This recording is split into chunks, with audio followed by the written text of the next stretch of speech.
بسم الله الرحمن الرحیم. ګرانو کتونکو، علب خان شیرپو ویلفیر فاونډیشن د خپل وس مطابق خپل سلسله چې کومه ده هغه جاري ساتلې ده او الحمدلله په دې میاشت کې موږ 4 نکاحګانې وکړې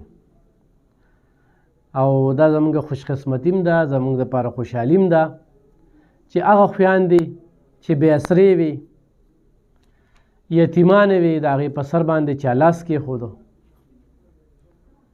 نو علب خان شیرپو ویلفیر فاونډیشن دغه سلسله جاري ساتلې ده. موږ ته ډېر زیات خلک کالس کوي، نو زه خپل هغه ټولو خلکو ته وایم چې په رشته کې زموږ څه لالچ نشته او رشته چې کومه ده دا د دوو زړونو تړون دی. موږ چونکې د جینۍ د طرف نه یو، د ښځې د طرف نه یو، د رور په حیث، د پلار په حیث، نو ضرور د هغې طرف کوو او چې څوک موږ له واک راکوي نو پیښه چې دا خلک انتخابي غریبانان دي، نو په دې وجه باندې موږ هغې خلکو ته غاړه ږدو چې چا 15 مرلې کور وي یا ولا 15 مرلې کور اخلي. دې وخت کې ډېر په سعودي کې، په دوبۍ کې، په انګلینډ کې داسې ډېر مسافر دي چې الحمدلله ډېرو خلکو رشتې وکړلې. دلته کې چې موږ کمې خلکو له د هغوی کوارټرې ورکړې وي، هغې کې د ډېرو ودونه وشو او ډېر لا لیټ دي، راضي به او د هغوی په وجه باندې په ډېرو کورونو کې چې کوم دی نو خلکه پرې میشته دي، ژوند کوي. نو څو خبرې مې در سره شریکولې چې زموږ فارموله خو به تاسو ته یاده وي، ورسره ګرانه ګراني ده، ژوند ډېر ګران شوی دی. یو خو هغه خلک چې په چړۍ ناست دي او صرف خبرې کوي، یو هغه خلک چې د الله د رضا لپاره خدمت کوي، یو هغه خلک دي چې څنګه مارکیټ ته راشي او صرف د سودا تپوس کوي او غستې یې نشي، نه هغوی صرف کالونه کوي، تنګول کوي، په موبایل راشه، مخ راته وښایه، داسې وکړه، هغسې وکړه. نو هغه خلک چې موږ د چا نمبرې ورکړي وي نو هغوی بلاک کړي یا ډېر خلک موږ ته وایي دا ویډیوګانې ډیلیټ کړي. برحال دنیا دا ور رنګ خلک پکې ژوند کوي، دغه شان خلک پکې ډېر دي او دا داسې وخت دی چې په زول توپان کې بله ډیوه یا بله شمع وړئ.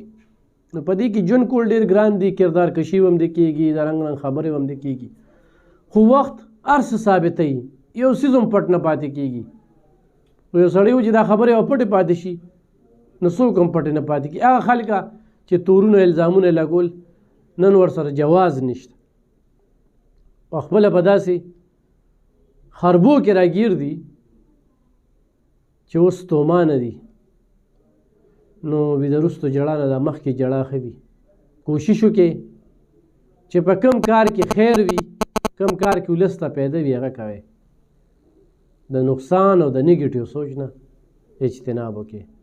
نو علب خان شیرپو ویلفیر فاونډیشن خپل کار جاري ساتي.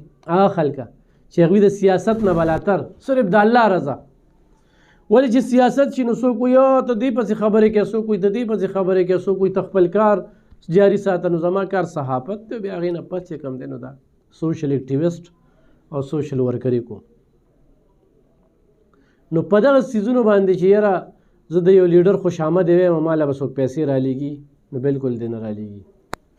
او یا زه د یو پارټۍ هغه غیب ښیم چې کوم دپاره قام ته نقصان دی او په هغې به یو سړی و چې زه تاله نه درلیږم، بلکل یې مه رالیږه. دا د الله سره خیانتي کې، امانتي نه کې. دا د ښېګړې کار چې وي دا په نیتونو باندې فیصله کوي، دا په دې باندې فیصله نه کوي. نو زما چې څومره خویندې دي په لندن کې دي، په سعودي کې دي، په دوبۍ کې دي، په ملیشیا کې دي، په قطر کې دي، په پاکستان کې دي، موږ ګوري، موږ سره رابطو کې دي، په وټساپ باندې موږ د هغوی سسټم چې کوم دی څونه پیسې رالیږي، هغوی یې خبرو یې بلکل کپړې هم رالیږلی شي، نور څیزونه چې کوم دي، یخني را روانه ده، بسترو ضرورت دی خلکو ته، چونکې دلته کې سیلاب متاثرین دي، صوبایي حکومت چې کوم دی هغه په لانګ مارچ کې مصروفه دی، د خلکو ته د بسترو ضرورت شته، د خلکو ته چې کوم دی د کپړو ضرورت شته، د خلکو ته نور د خوراکي توکو ضرورت شته. نو په دې کې د علب خان شیرپو ویلفیر فاونډیشن سره مرسته